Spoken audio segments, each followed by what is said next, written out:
Bonjour, je m'appelle Florent. Je suis venu passer cette matinée pour découvrir le métier un petit peu de journaliste et mener une interview, en l'occurrence de Sorenza, voilà, qui est joueuse de football professionnel. Moi, je m'appelle Marie et je suis en CM2. Moi, je m'appelle Ellie, je suis en CE1. Sorenza Orezzoli, 24 ans, gardienne de but. Pourquoi êtes-vous partie aux États-Unis ? Alors je suis partie parce que j'ai eu l'opportunité, parce que je me suis fait recruter. J'ai eu un match grâce à la Coupe à la Coupe du Monde féminine. Mon club a été sélectionné pour jouer un match contre une équipe universitaire des États-Unis. Et en fait, cette équipe, elle était plus forte que la mienne. Et du coup, vu que moi je suis gardienne de but, toutes les actions étaient sur moi. Les attaquantes ont bien fait leur travail de l'autre côté.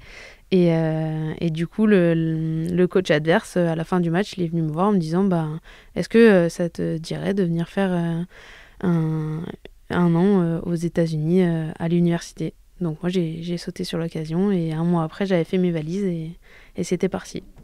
T'as pas eu d'hésitation à aucun moment pour cette destination ?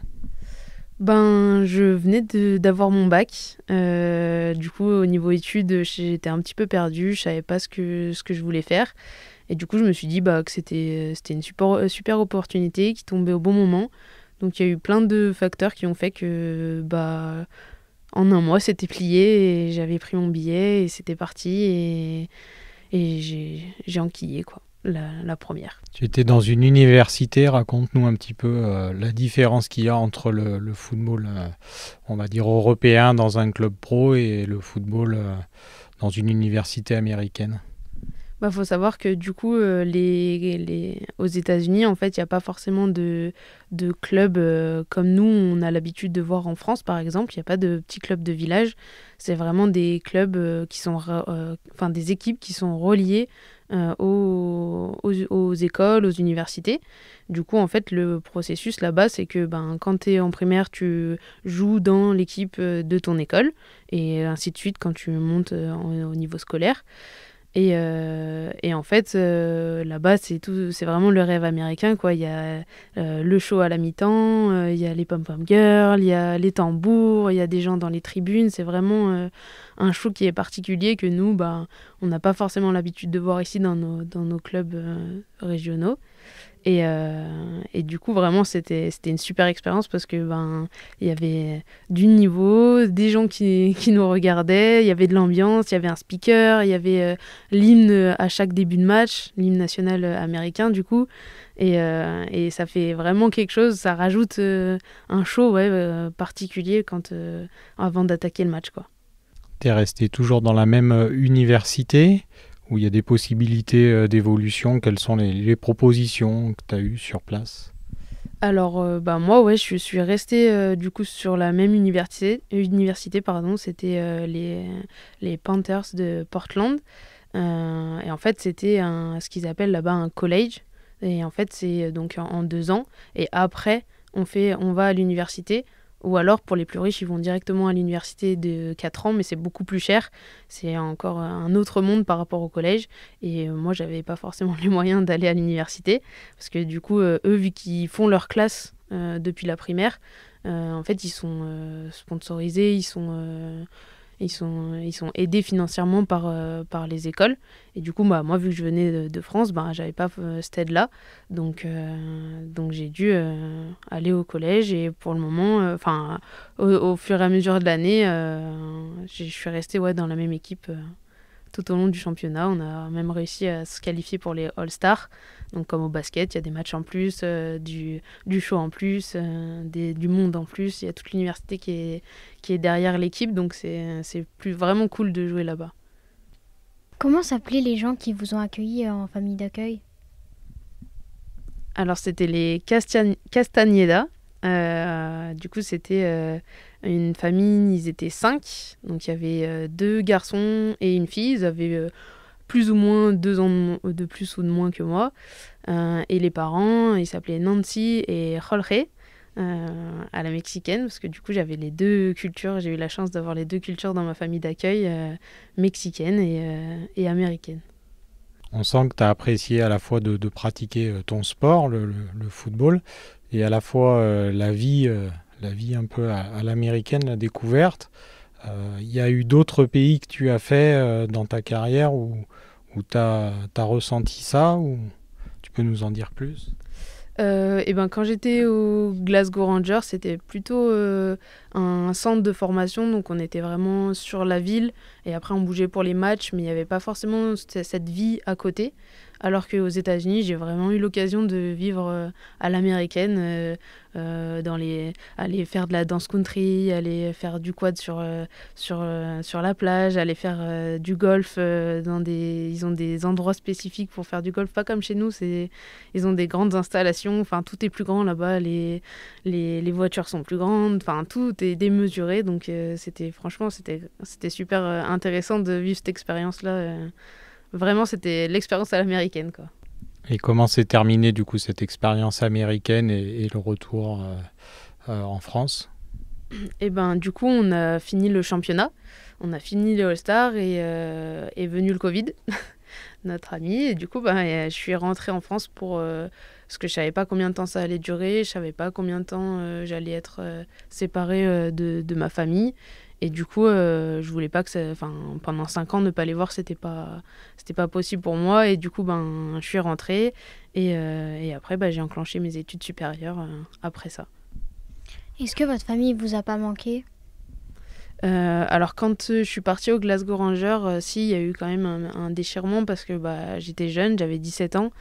Et du coup, c'était plutôt compliqué de vivre toute seule. En plus, j'étais dans un centre de formation, donc on était livrés à nous-mêmes. On était 5 par dortoir, on va dire. Et alors qu'aux États-Unis, c'était pas du tout la même chose. J'étais en famille d'accueil.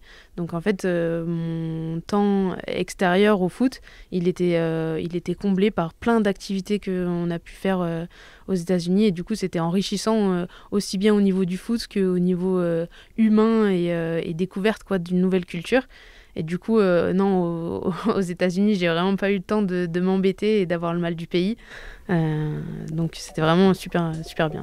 Je m'appelle Stéphane Orezoli, je suis assureur et papa d'une joueuse de foot. Nina Baden, 26 ans, défenseur central Clermont Foot 63, D3 féminine, community manager pour le Clermont Foot. Alors Nina, moi je souhaiterais avoir un petit peu le regard que tu portes sur le football féminin et savoir déjà comment était la pratique du football quand tu as débuté. Alors quand j'ai débuté, le football féminin c'était loin d'être comme c'est aujourd'hui. Il n'y avait quasiment pas d'équipe féminine jeune. Après chez les seniors je m'avance pas trop parce que du coup je connaissais pas trop. Il y avait pas beaucoup de clubs qui avaient des féminines tout court même en fait, et les peu qui y étaient avec les garçons parce que pas assez de joueuses pour faire des équipes entières de féminines. Donc c'était loin de ce qu'on connaît aujourd'hui. Au niveau des grands clubs comme l'OL par exemple, elles étaient déjà d'un très bon niveau mais pas du tout professionnelles. Elles étaient la plupart en fait travaillaient à côté. Donc c'était pas un vrai métier, quoi. Du coup, quelles sont les valeurs que tu as mis toi dans tes attitudes pour justement percer dans le football? La rigueur, beaucoup de rigueur.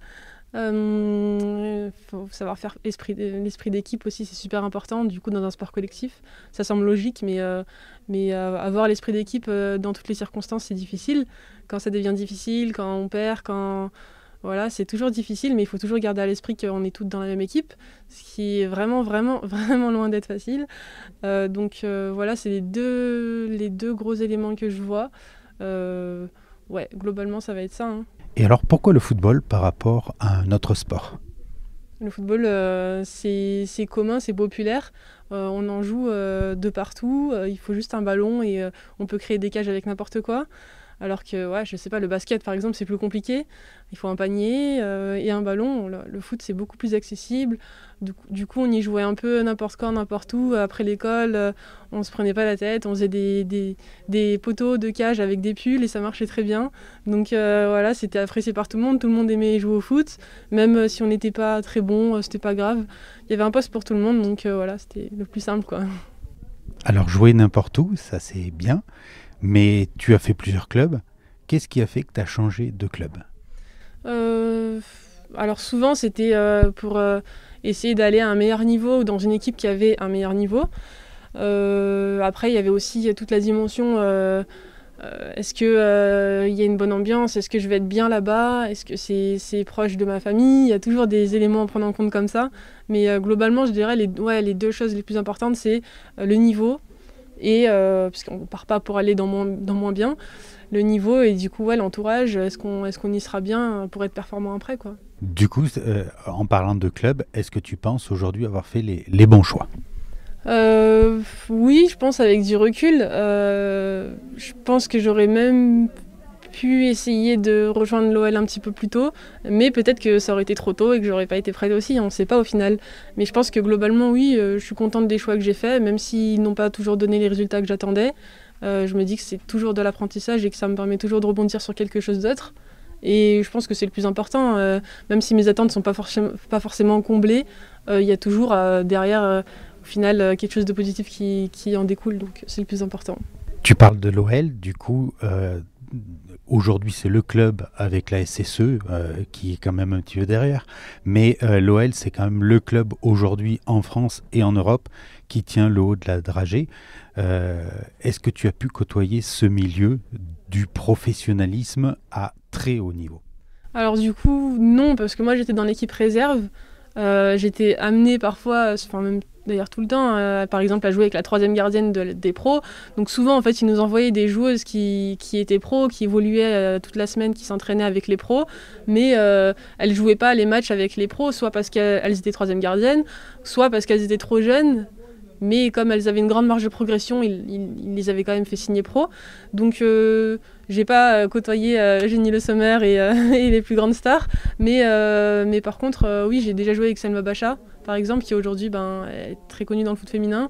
Et du coup, oui, il y a quand même quelques joueuses qui étaient jeunes à l'époque et qui aujourd'hui jouent en D1 et à un très bon niveau. Et oui, on a pu jouer avec elles. Ouais. La magie du sport, c'est toujours ça. Mais aujourd'hui, est-ce que ça te fait rêver ? Est-ce que tu aurais voulu cette vie ?